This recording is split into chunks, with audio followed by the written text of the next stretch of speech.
Le pôle formation de l'Union des industries et métiers de la métallurgie se dote d'un nouveau plateau technique de 1000 m² appelé Talentis.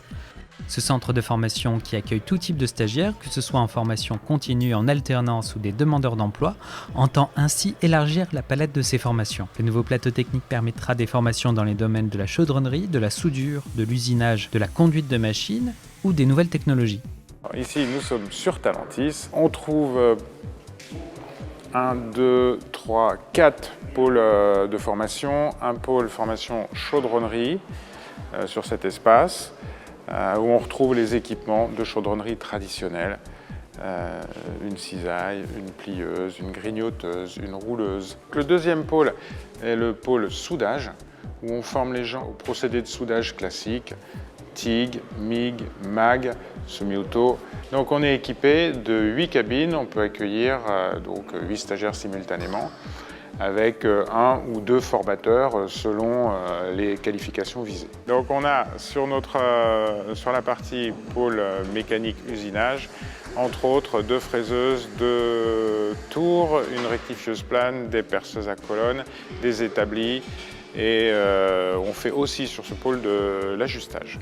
Donc le 4e pôle formation est notre pôle conduite de machines automatisées sur lequel on a 3 équipements. Un équipement de conditionnement sous blister et puis un autre de fabrication de coffrets pour le secteur du luxe. Ce développement était nécessaire pour répondre aux besoins des entreprises industrielles, mais aussi pour permettre aux étudiants d'être formés sur les machines qu'ils retrouveront en usine. Les gens qui seront formés sur ces équipements, en rentrant en entreprise, retrouveront exactement ce type d'équipement ou des équipements similaires. L'adaptation est quasi immédiate. Simon suit le cursus d'agent de fabrication des ensembles métalliques. La formation lui a permis de dépasser ses a priori sur le monde de l'industrie. J'apprends à débiter de la tôle, à souder, à assembler les pièces. Par exemple, ça c'est une torche pour souder.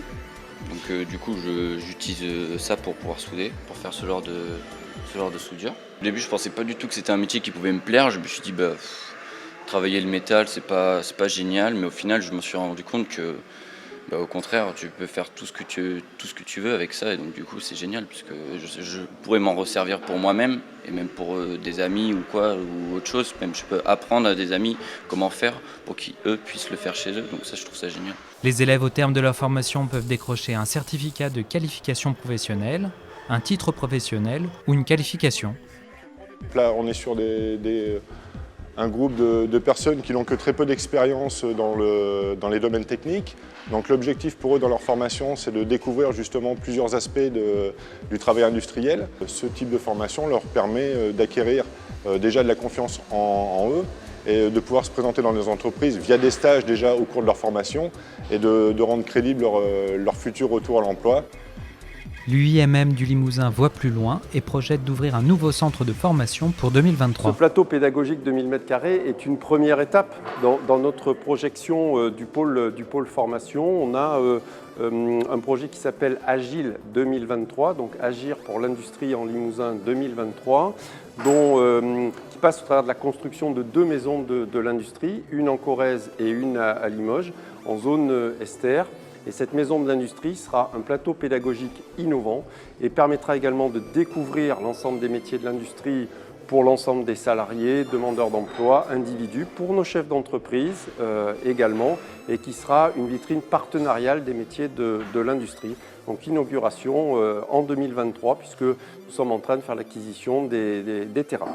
Au terme de leur formation, environ 67% des élèves trouvent directement un emploi, principalement dans les secteurs de la métallurgie, de l'agroalimentaire, de la céramique et de l'imprimerie.